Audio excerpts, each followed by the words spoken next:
ఘోరంగా ఉంది. రైతుల పరిస్థితులు చూడండి.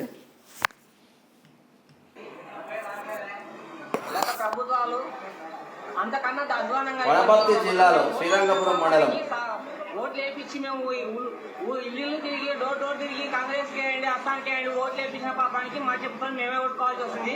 ప్రతి ఒక్కరు మమ్మల్ని సిగ్గు వేయించుకోవడం